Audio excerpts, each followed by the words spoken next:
everything I know and everything I write is a lagging indicator of work that I did at some point in the past, right? It was not just reading the book, but then processing it, that put it on a note card, that then, as I was going through and organizing the next book, was sort of perfectly exactly what I needed in that moment.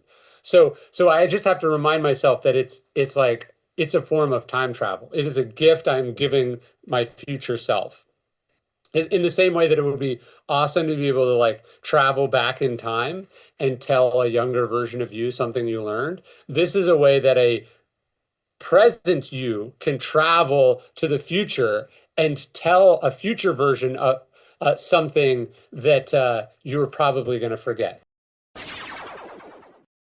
Today's episode sponsor is Aditon, creators of Aditon Operations Kit, the military's go-to software for personnel and equipment accountability. AOK goes where you do, any network, anytime, any place.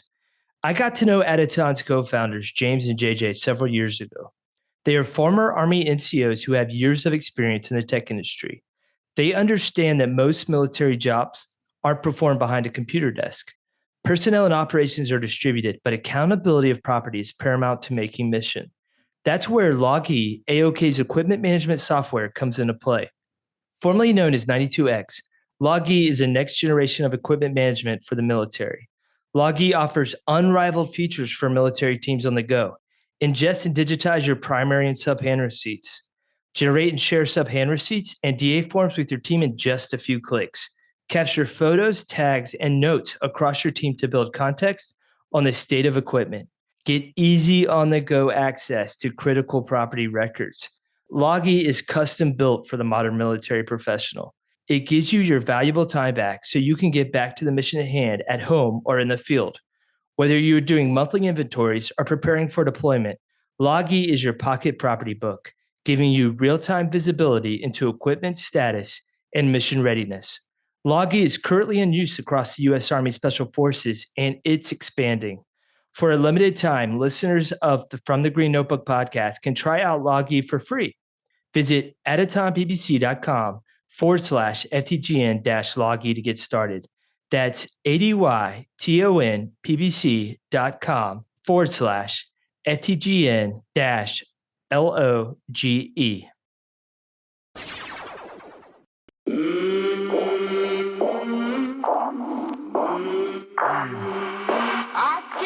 How do I know what I think until I see what I say?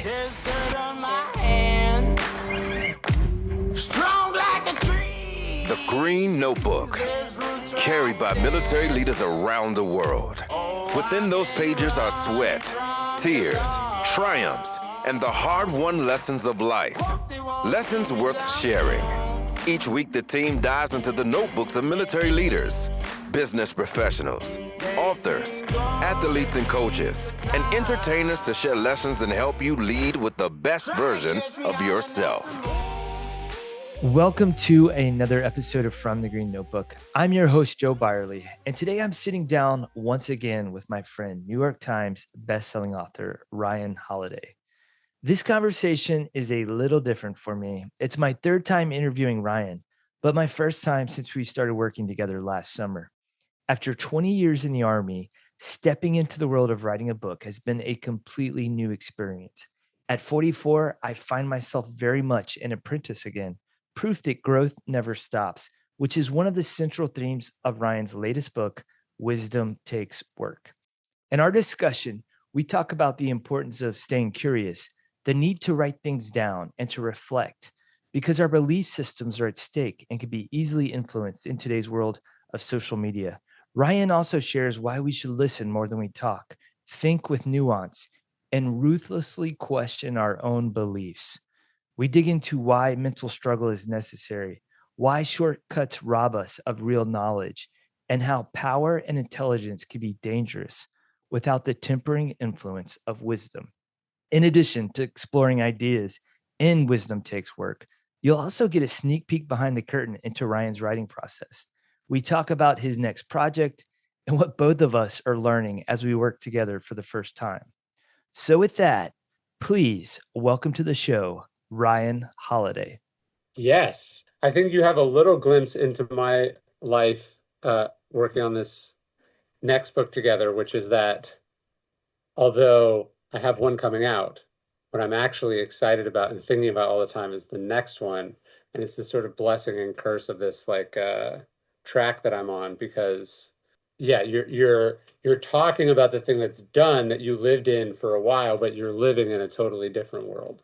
It's interesting too because I was listening to it, but I don't think we recorded it. So the first podcast we did, I think, was in 2020 for Courage is Calling when that Yeah. was coming out. And you made a comment. You said, I think, I hope this works out. But you're like, I just signed up to do this 4-part series. Yes. And so it's like you were like basically at the base of a mountain, looking up, and you only had one under your belt at the time. Yeah, I'd never done books that are related before. My ego, obstacle, and stillness were sort of accidentally part of a set, and they're not really linked in any way other than stylistically. And then I guess they're influenced by Stoic philosophy. But yeah, this is the first and so far only time that I'd ever done interrelated projects. It's not just weird like doing any books that are interrelated, but the four virtues as an idea, like going back 2,500 years, Zeno talked about how they are distinct yet inseparable from each other.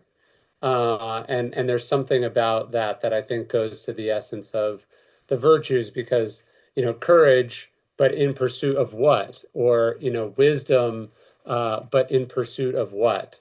And so they're all related to each other. So where one book begins and ends is a little fuzzy and somewhat arbitrary. And then also your as I was writing each one until I got to the last one, I was always thinking about the next one. And then you get to the end and you're like, well, I would do courage differently if I was starting, so it's been an interesting project for sure. Yeah, and then for listeners, like the thing that Ryan was alluded to right before we went into this discussion was, I think I've been working with you now for a year, and this is the third Yes. book that I've I've been Oh, able. right, because you looked at the Raveling book a little bit. Yeah, that was like my first taste of it, and then this one was to kind of towards the finish line, Yes. and then now we're just like we're building the ingredients for the next one. Yeah, and so it's a weird part of publishing where promotion is about the thing you've already done. And right as you start to finish a project, you start to think you're usually finding what you're getting excited about next. And so and they tend to overlap like right when it's because I mean the wisdom has been in the can. I think I submitted it as a final I submitted the manuscript to the publisher in like maybe December of 24. So it's been that didn't mean there wasn't a lot of work and a lot of editing to do. There was, but most of the creative, sort of part of it has been done for, nearly a year. And even by the time you turn it in, you've already been winding it down for a while. So yeah, it's a weird headspace because right when you're the most precious about your time and most excited and engaged with the thing you're doing now, you take large chunks of time to do podcasts and interviews and then the book tour and all that kind of stuff. So it's a weird experience. Yeah, so let's go back in time then to Yeah. a last year conversation. So Yeah. how do you define wisdom? I would say that I don't. I think if you feel like you could define wisdom, you're almost certainly exhibiting some quality that is not wisdom. Like there is something fundamentally ineffable about it, which isn't to say I don't think we can that we can't wrap our heads around it. We can, but there's something ineffable about wisdom that by that I mean it is many things. It's not one thing, right? It's experience and intuition and education and intelligence and understanding. It's creativity. It's perspective.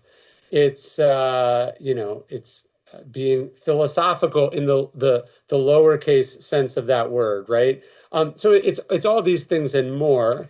I guess what I have come to say is that um, the one thing we can say for certain about wisdom is that it has to be earned, right? That it doesn't, it's not something you're born with, and it's not something anyone can give you, right? Wisdom is the result of hard work. That's what the title is. It is something that ensues as a result of a relatively timeless and unchanging process. It is a method, and it's the byproduct of that method. So, you know, uh, it's this thing that we are aspiring towards, as opposed to something that you go, oh, this person has it Right. And even if somebody has it, they may only have it in in one one area. sliver. Yeah, sure. And that the possession of it is fleeting at best, Right. right? Not just because circumstances are always changing, but also because the possibilities, all the additional things that one can learn, are also always changing. So it's this it's like the horizon, right? You can make progress towards it, but it also gets further away. Yeah, I actually I got this note card that somebody got me on this thing of writing stuff down on note cards. Yeah, sorry Um, about that. and it's from Plutarch, and he's talking about this Persian who visited this studio of a sculptor's studio, and the sculptor says, as long as you kept quiet, you seem to be someone because of your golden jewelry and purple dyed clothes. But now even these lads here grinding the pigment are laughing at you for talking nonsense. And because this guy came in thinking because he was rich, he was Yeah. wise. And we see people making that mistake today. Well, that's obviously the kind of thing you should write down on a note card. But yeah, there's a famous quote. Is it Lincoln about, I'd rather be quiet and thought a fool than open my mouth and remove all doubt. And then there's an episode of The Simpsons where someone says that to Homer Simpson, and he says, takes one to know one. And then in his mind, he goes, swish, So there, I think there is something about wisdom that is one, fundamentally about humility, and two, something very different than success, power, wealth. It is there are many smart people who are fundamentally foolish, and then there are very many people who no one would define as well educated, but are in fact quite wise. Who are some of the people as you were researching and thinking about the topic of wisdom that you kind of held up as being a wise person? Well, obviously, there's some characters that run through the whole series of the books. That's been a part of it. One of the things I've liked about doing these interrelated books is to be able to sort of track different people's evolutions, and to be able to sort of hold them up and look at them from all these different angles. But it's the sort of three main characters of the book. I start with Montaigne, the French thinker, who has this very untraditional education, both a mix of sort of self-education and traditional education, and then tutoring and life experience and travel. This is just sort of fascinating.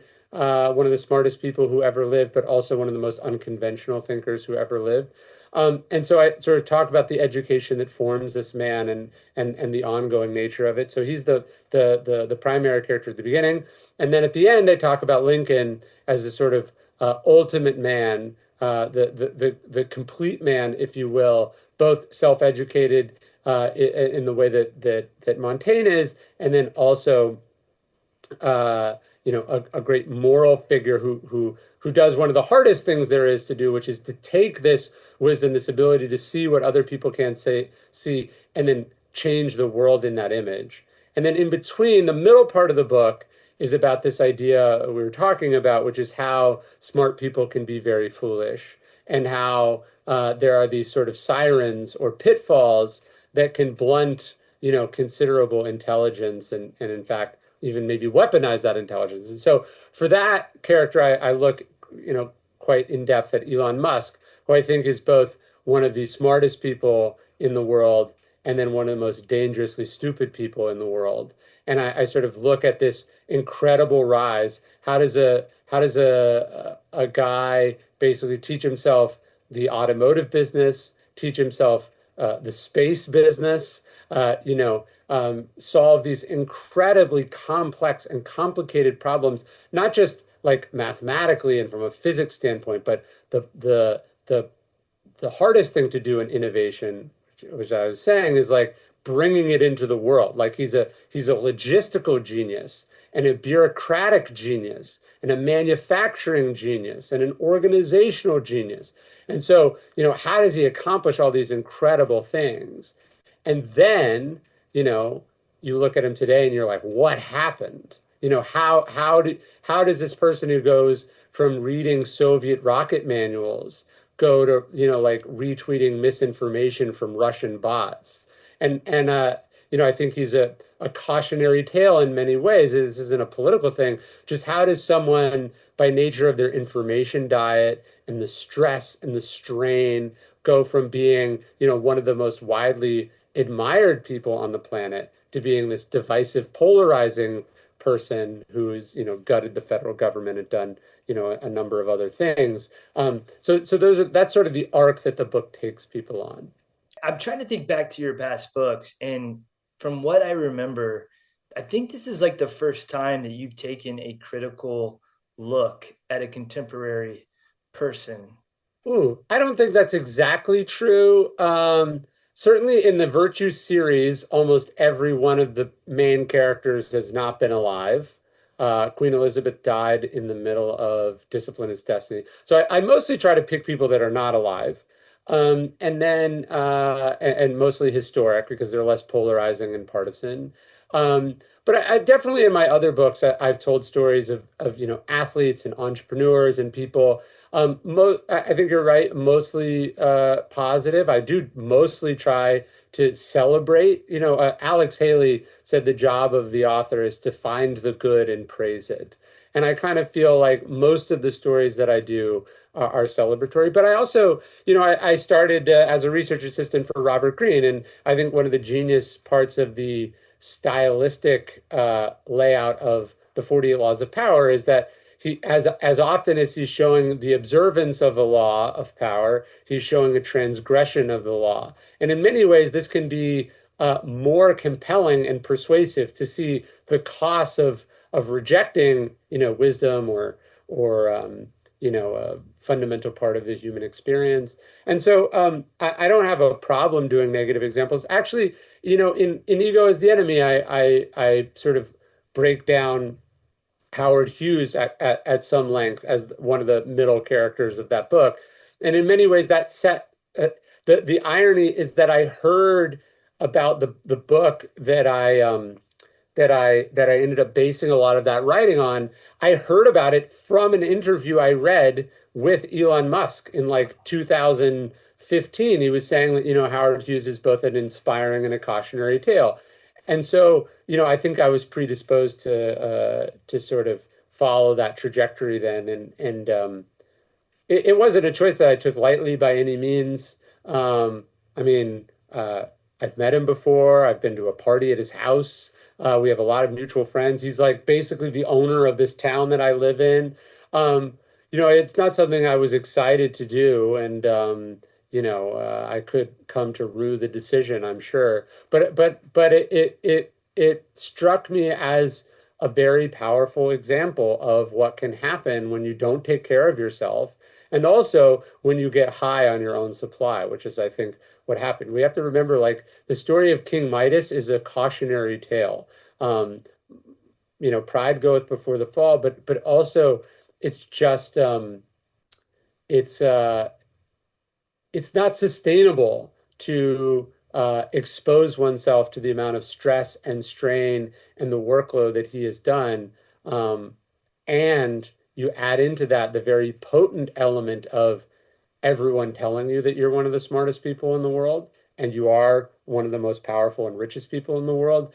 To go to your point about Plutarch, Plutarch would very much recognize this, not just this personality type, but this arc. as would Montaigne and as would Shakespeare and as would Homer. This is what happens, right? This is not the exception to the rule. This is the rule. And it's if you read and you study history, this is what happens to MacArthur in many ways. This is what happens to most of the great men and women of history. You break under the strain, and I think that my argument is that's largely what happened here.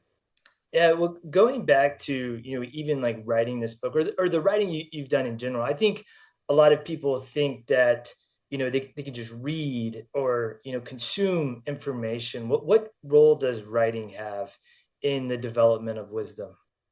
Well, you helped kick off one of my favorite chapters in the book. It was a story I was familiar with, but hadn't dug that deeply into. I have a chapter in the middle of the book about writing as a way of clarifying and articulating your thoughts and then holding yourself intellectually accountable. I tell the story of the monk Thomas Merton, who believed that writing was a contemplative act. Um, but then the sort of B story in that chapter is the story of Eisenhower, who's called into Marshall's office at the outbreak of World War II. And as he is sort of being interviewed for a larger role, Marshall is really testing him and a number of other officers, not so much on the caliber of their ideas, but how they go about coming up with those ideas. And so I make this up a little bit, but as far as we know, Eisenhower is the only general that Marshall interviews that, when asked what would he do to save, basically the Pacific Theater in what is now the second, truly a world war, what would he do?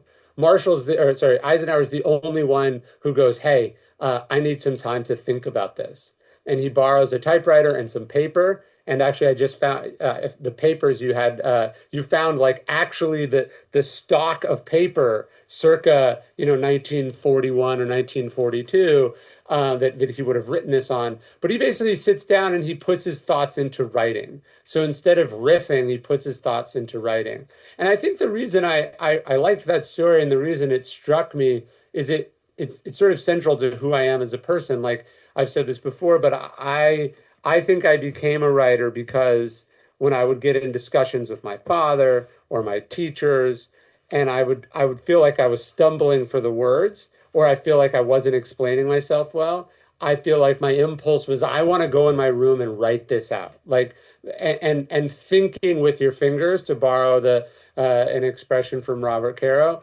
is to me one of the best ways to clarify your thoughts and to get them there. Because,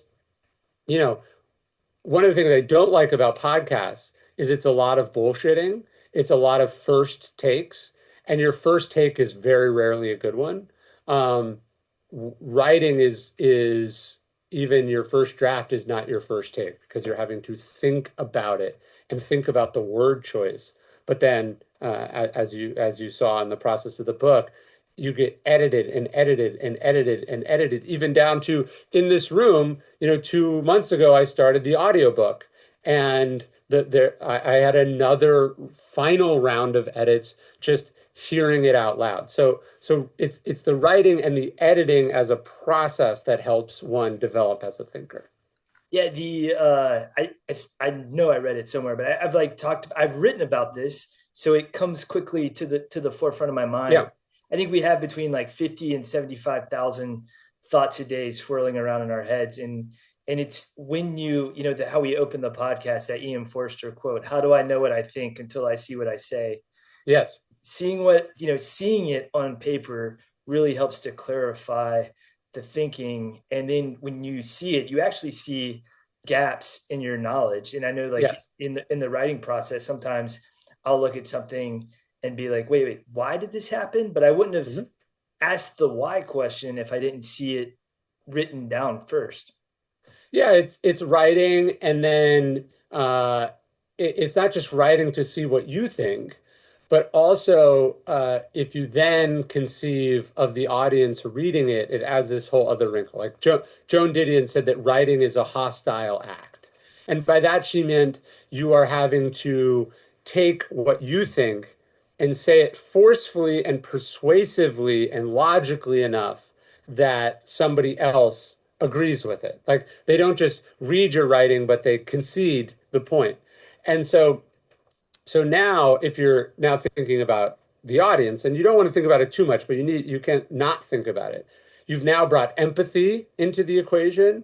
You've now preemptively considered the objections to your line of thinking. You've considered the attention span of the audience, and you've tightened what you said. So there's all these different angles now. So if it's just like, hey, here's what I think, maybe that's sufficient.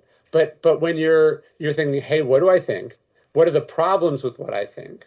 What are the problems other people are going to have with what I think? And then how do I make this snappy and compelling and interesting and stylistically solid? All of this forces you to refine and distill and refine and distill until you've gotten something close, if not to the best way to say it, then certainly a better way than you would have said it if not subjected to that pressure. Yeah, and we're talking about it in the context of writing a book or writing an article, but for leaders listening to this show, I mean, like you're constantly communicating. You're communicating down into your formation or your Sure. organization.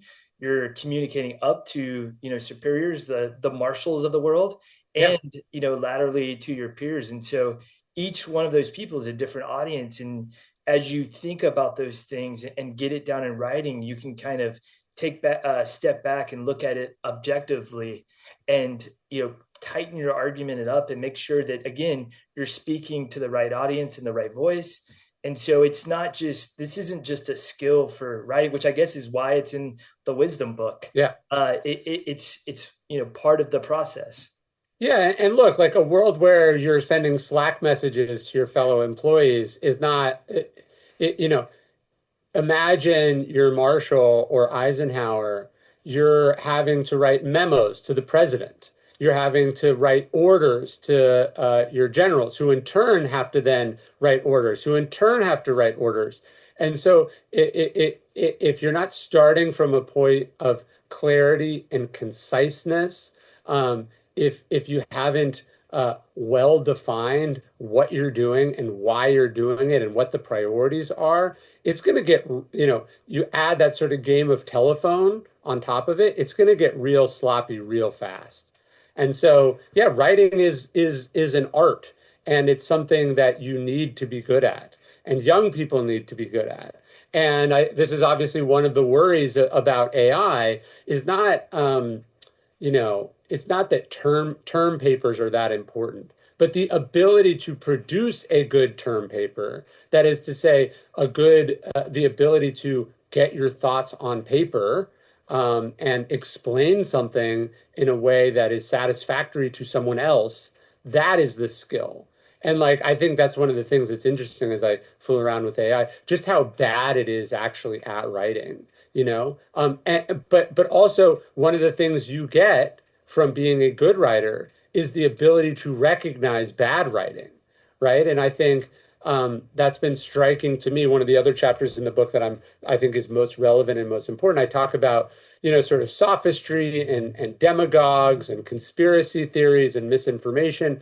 Like you, you notice that it's not just that people are bad at writing, but they're bad at reading too. And by that, I mean they're bad at recognizing bad writing.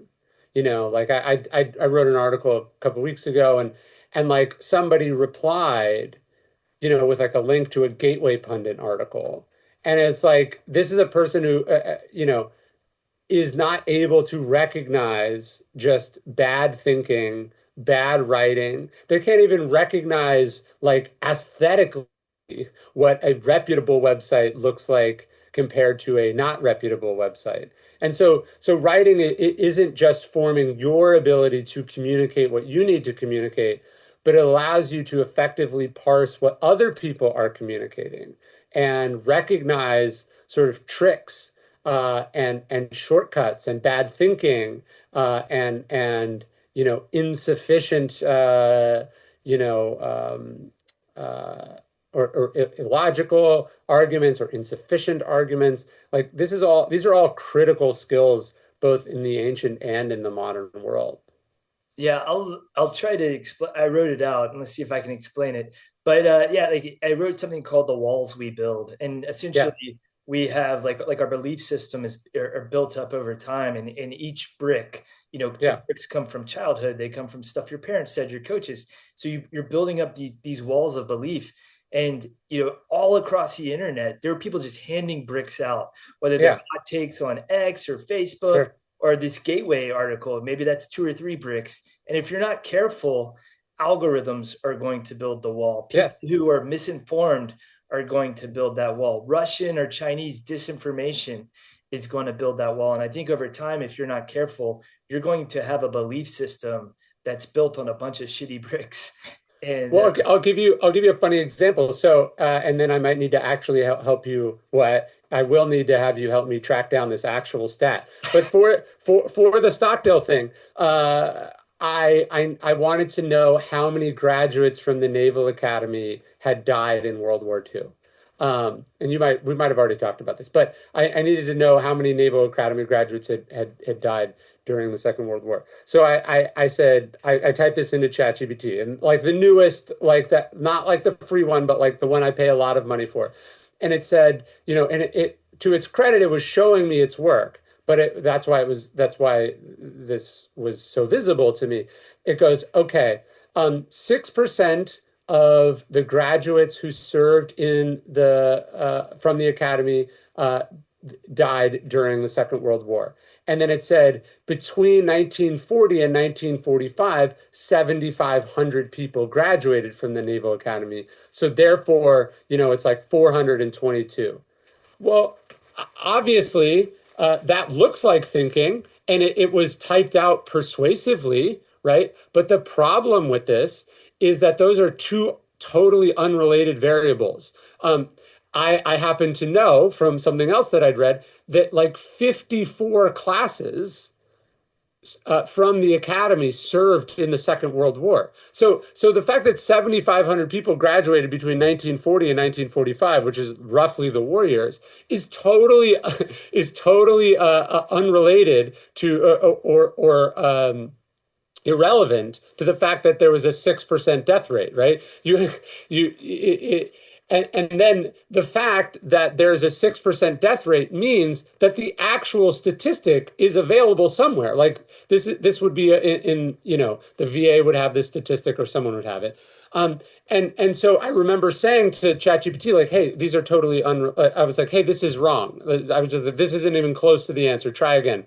And it goes, well, I was just estimating. Let me try to be a bit more, precise. And I said, estimation is not the problem. The problem is you're just smashing two unrelated numbers together and telling me that that's, the answer. And it's not. And I said, obviously by nature of you having this 6% number, that was derived from the total number of people who served and the total number of people who died.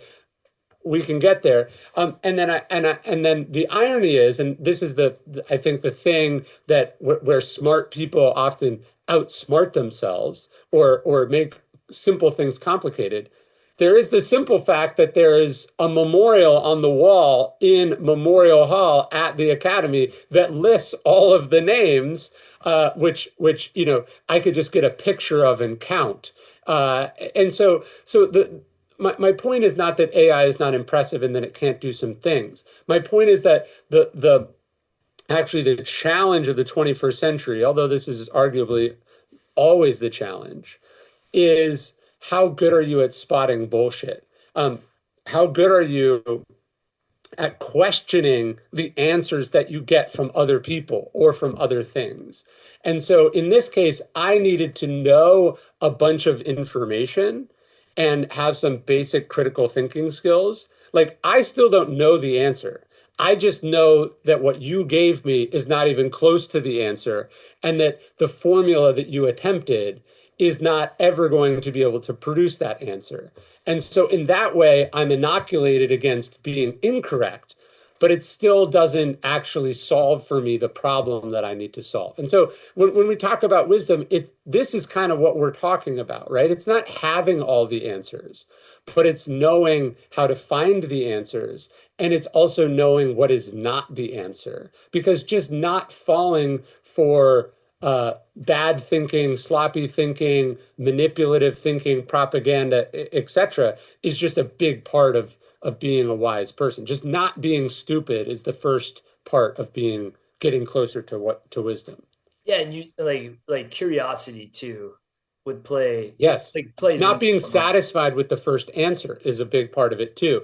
Like you ask a question or you read a book, and I think that's been the interesting part. You and I were talking about this on the Stockdale book.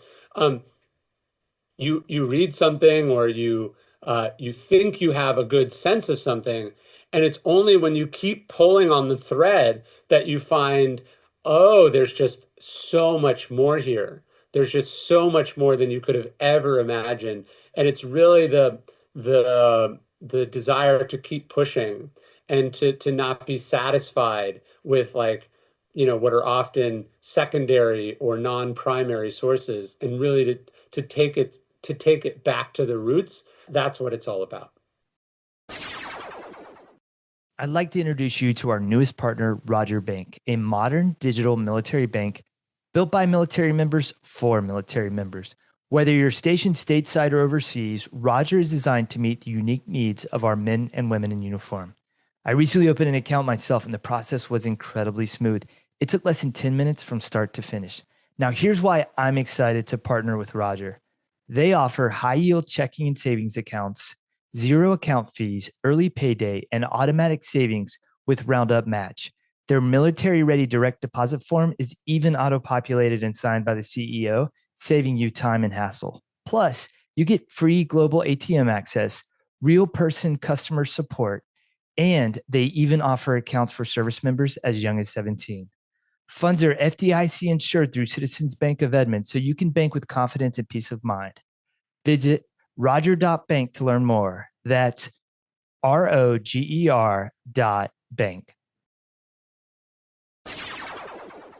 The other thing about your reading too is, okay, like you can read, you can listen to informative whatever, Yeah. your method for intake is.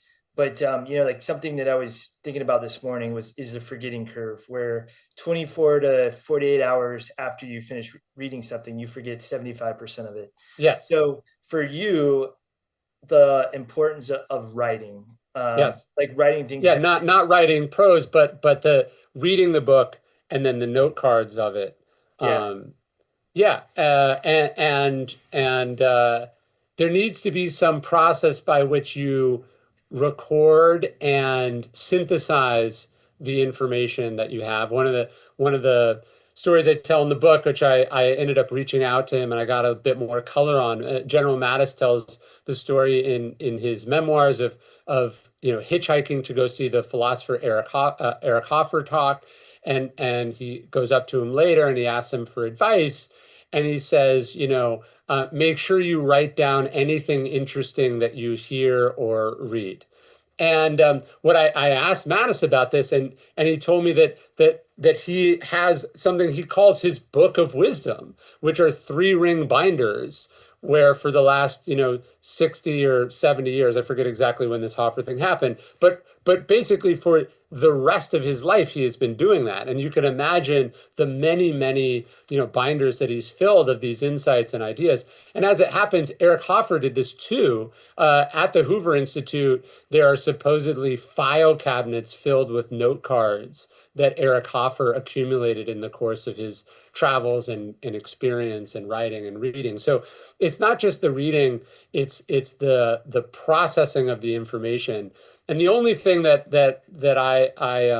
I struggle with this is like I read a lot, some of it for work, some of it for pleasure, some of it just for my own education, and I'm horribly backed up right now.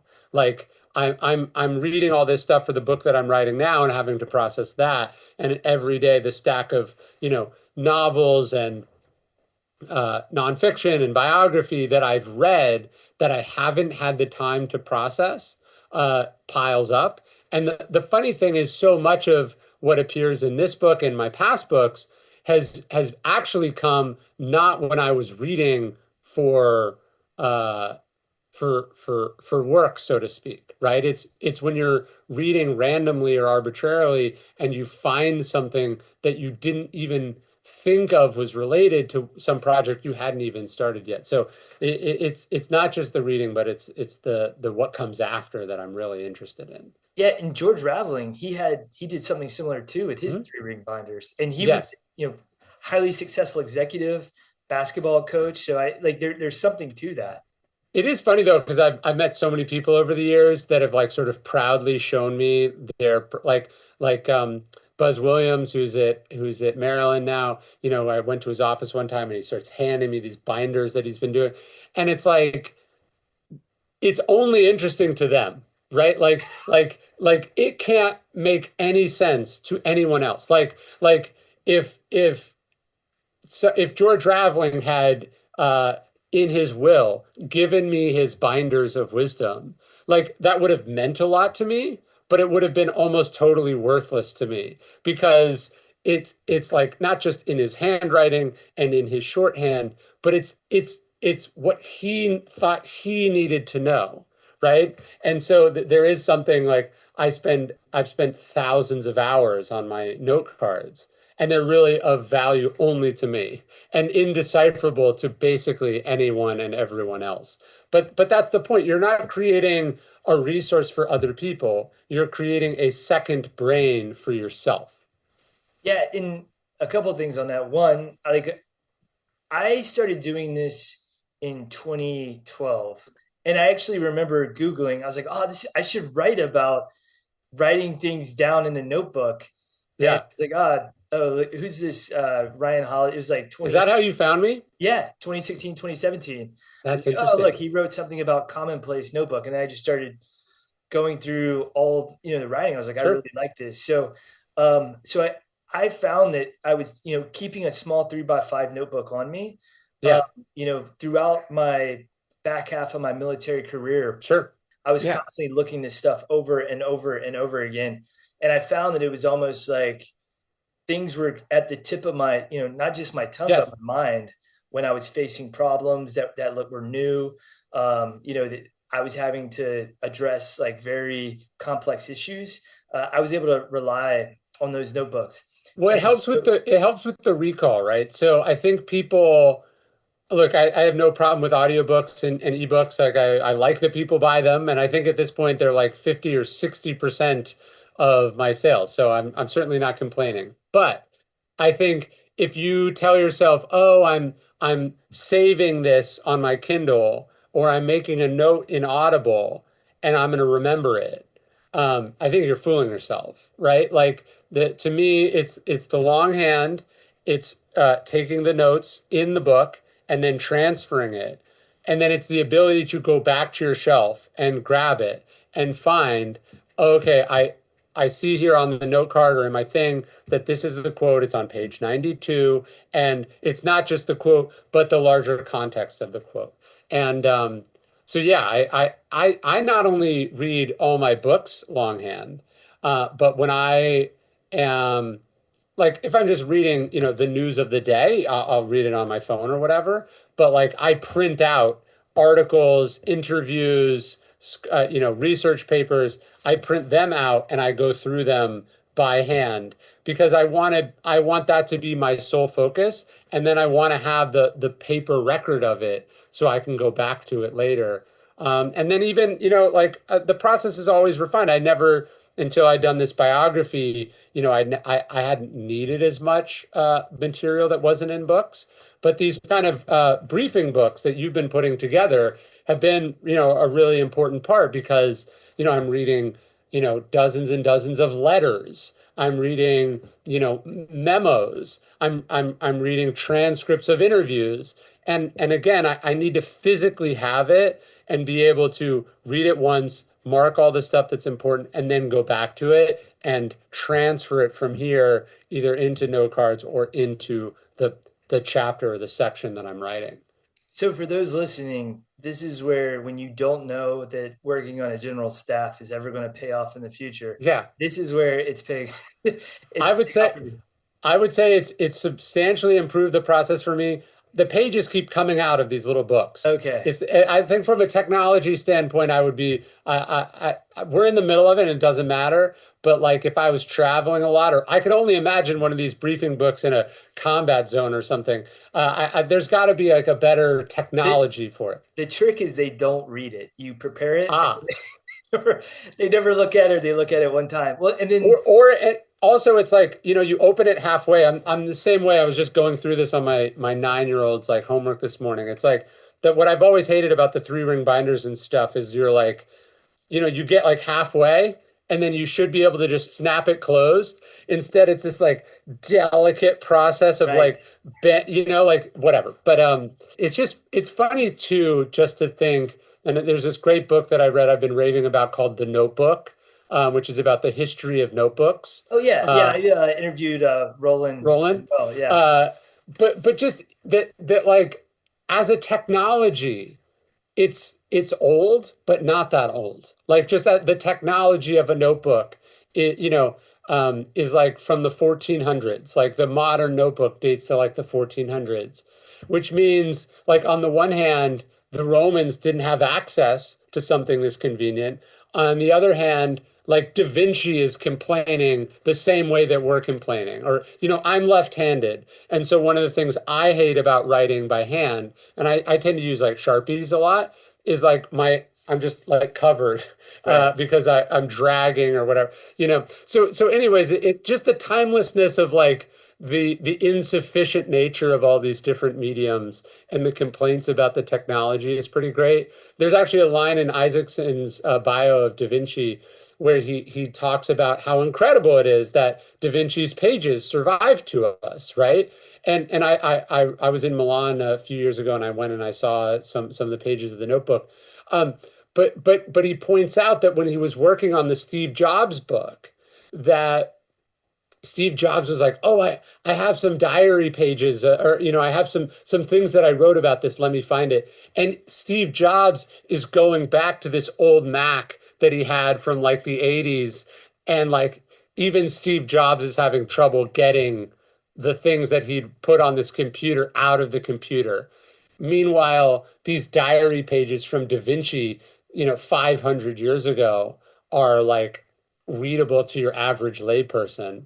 And he was saying like basically put it on paper. The best place to put it is on paper. And I think that's largely right.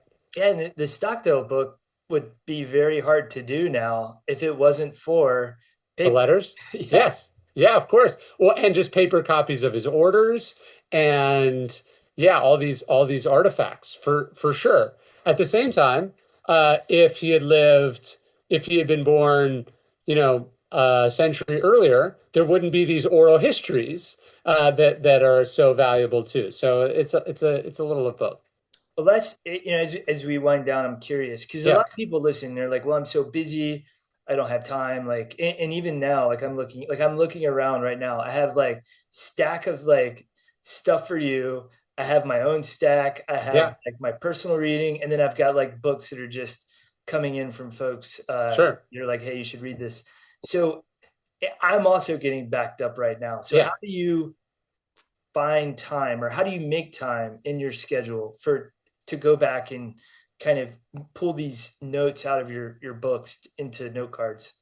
Well, I remind myself that pretty much everything I know and everything I write is a lagging indicator of work that I did at some point in the past, right? It was not just reading the book, but then processing it, that put it on a note card, that then, as I was going through and organizing the next book, was sort of perfectly exactly what I needed in that moment.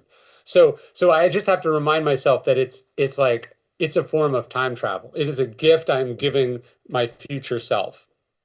in the same way that it would be awesome to be able to like travel back in time and tell a younger version of you something you learned. This is a way that a present you can travel to the future and tell a future version of something that you're probably going to forget. Like Joan Didion was talking about how she says that notebooks are a way of remembering who you used to be. It's also a way of remembering what you used to know, right? And so I just have to remind myself this might feel like it's not moving me forward or it's of value, but that's because it's not moving me forward right now. It's not a value right now, but it's actually going to be the exact solution to a problem that I have 6 years from now because I'm writing something or because I'm dealing something with my kids and suddenly the recall, the memory of having written this down pops into my head, or I'm going to be doing a memo or a video or whatever. It's a gift to your future self.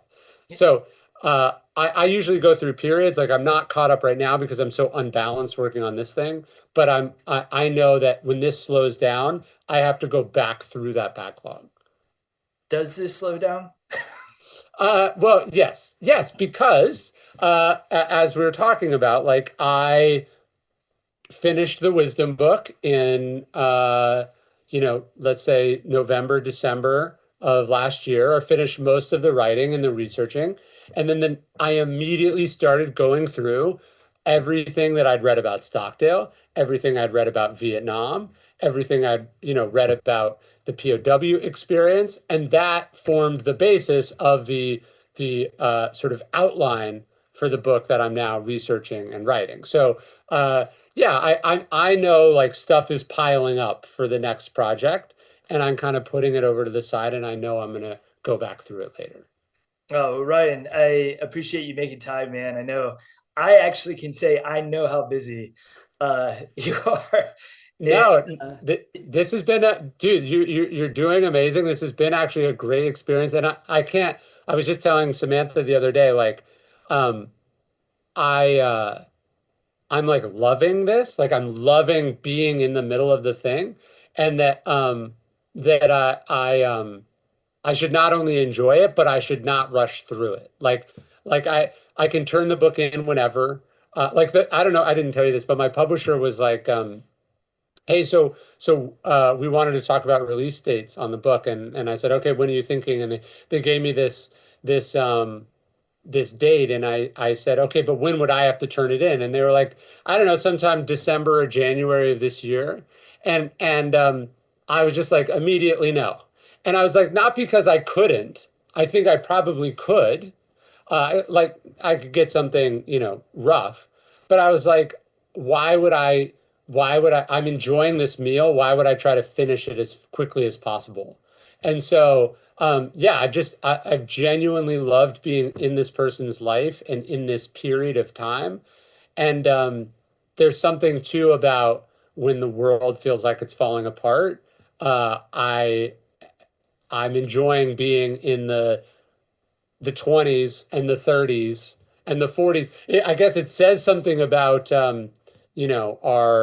current moment that there's something relaxing about living in the 1940s, but it is, right? Because you know how that story ends and you don't know how the present ends. And there's something wonderful about being in somebody's journals and diaries and these sort of great men and women of history that sort of turns down the volume in a way that you don't experience in the current moment.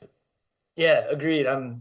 Again right there with you in the trenches of this one. So again, Ryan, appreciate your time, man. And yeah, Yeah, like I telling people like it was like 6 months before I retired, and I remember we had a conversation, and I didn't want to commit to anything. Like yeah, I was just like, I just want to retire, and I'll figure it out later.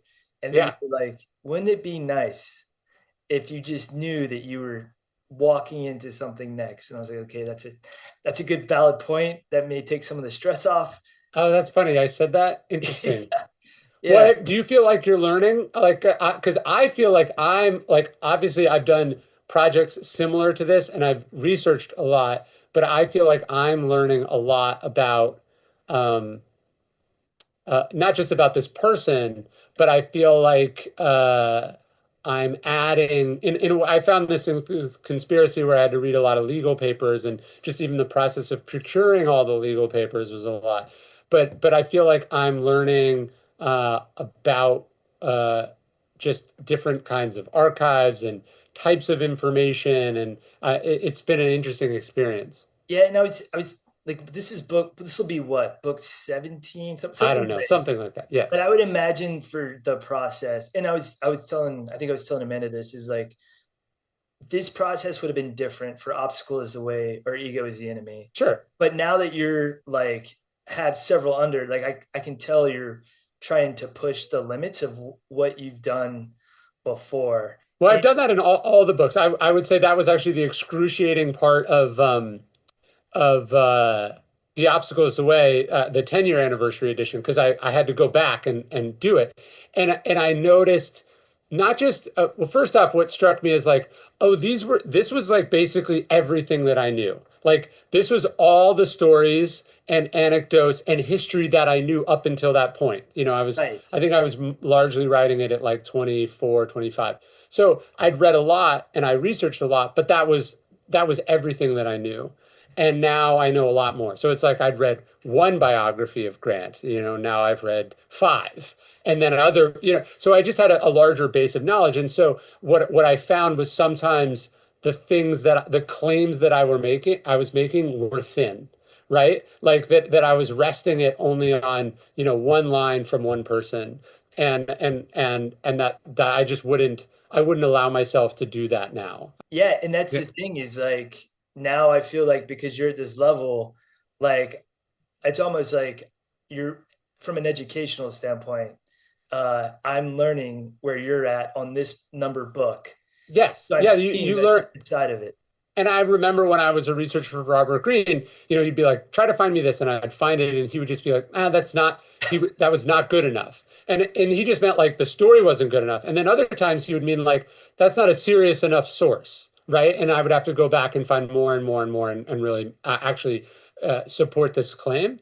And so, as I've gotten better, I've tried to not only find different, I feel like my writing, the examples have gotten more diverse, the history has gotten more interesting, and then I also feel like the ground that I'm standing on has gotten firmer because I've asked that of myself.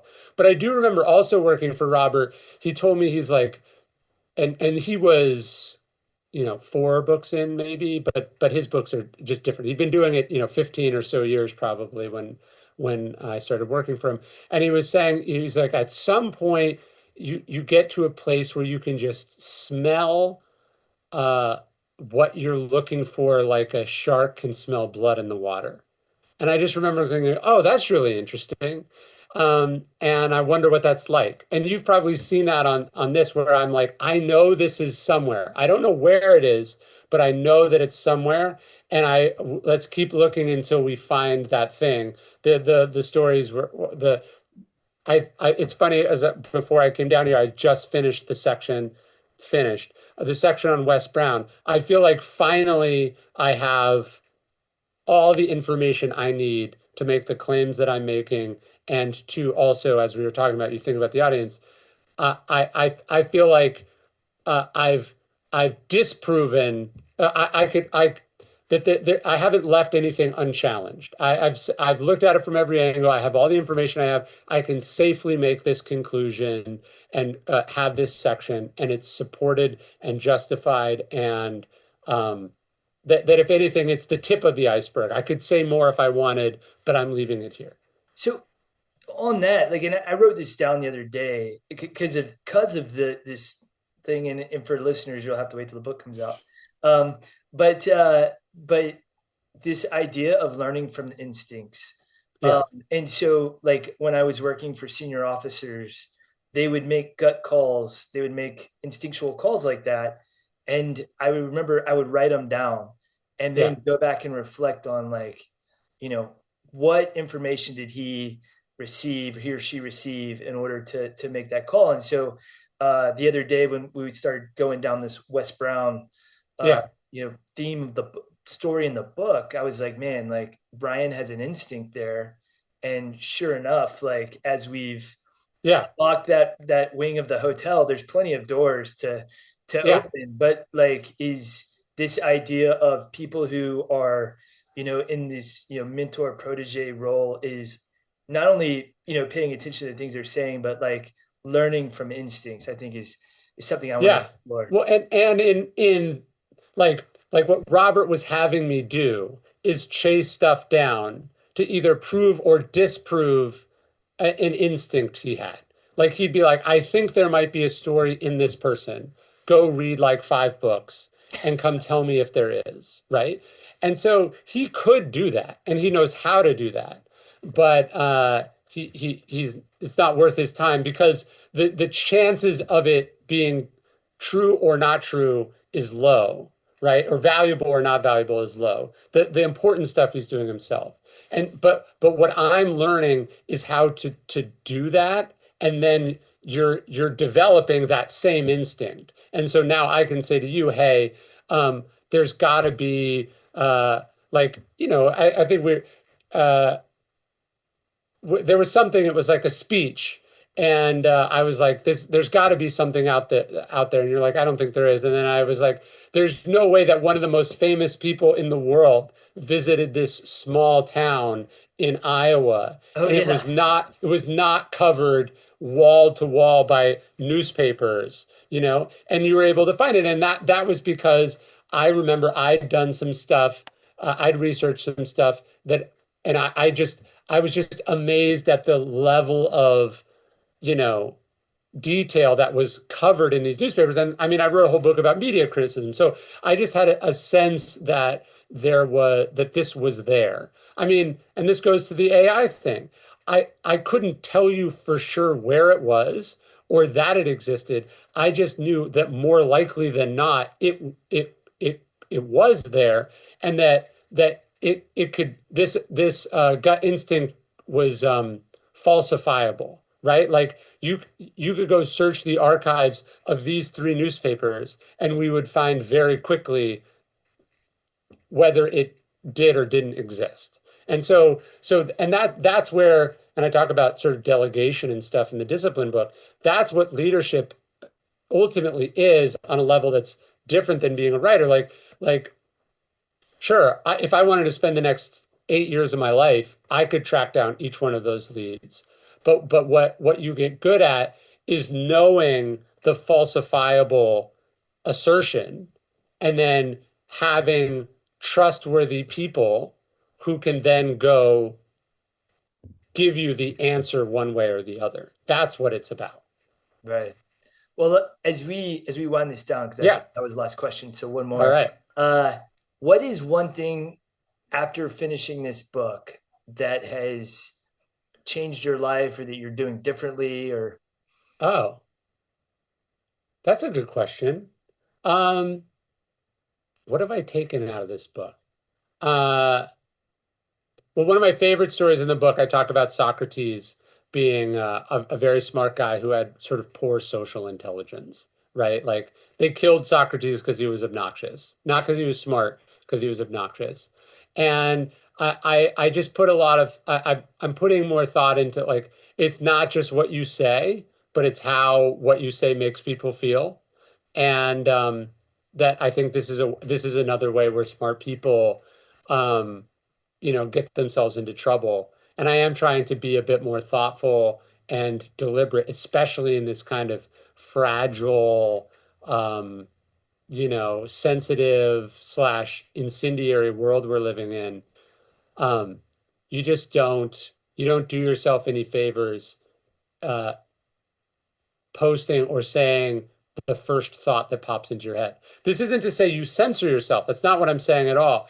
But it is, um, it is the ability to say, hey, what is the best way to say this? Not the most diplomatic way, but what is the way that will make sure that what I'm actually saying is heard, not how do I immediately offend slash turn the other people off. Yeah, Ben Franklin actually wrote about that. I think he talked about that's the ultimate goal. So do so in a way to where it will be received. So maybe if you just start wearing like bifocals and a coonskin cap. Well, Ben Franklin is a really interesting example, and I talk about him a little bit in the book. Like, it's very rare that the smartest person in the world is also one of the most well-liked people in the world. And people really fucking liked Ben Franklin. Like that, and that's a level of his genius that he doesn't get enough credit for. Is like people really liked Ben Franklin. Nobody locked Ben Franklin up in the tower, right? Like, uh, even the British were sort of begrudging fans of Ben Franklin.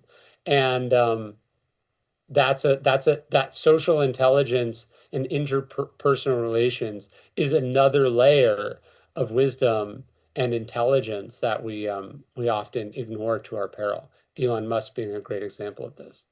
Well, Ryan, thanks for your time, man. Of course. This was awesome. I think the next interview on the Stockdale book is going to be very it'll be a Yes. different, I don't know what it'll be like by Yes. the time that comes around. Well, So we got to get to the finish line first, and we're only maybe 20% done. So, oh, that's great. That's good to know. Good to know. I know what my weekend's going to be. But yeah, again, thanks for making time today, and thanks for of the course. last year. It's It's been been awesome. a fun We'll keep it rolling. post-military education. Awesome. Thank you again for listening to another episode of From the Green Notebook podcast. If you enjoyed the show, please give us 5 stars wherever you listen to podcasts. It helps us gain visibility and the opportunity to help more people on their leadership journey. Also, make sure you check out our website at www.fromthegreennotebook.com. There, you can listen to past episodes, read leadership articles written by military leaders from around the world.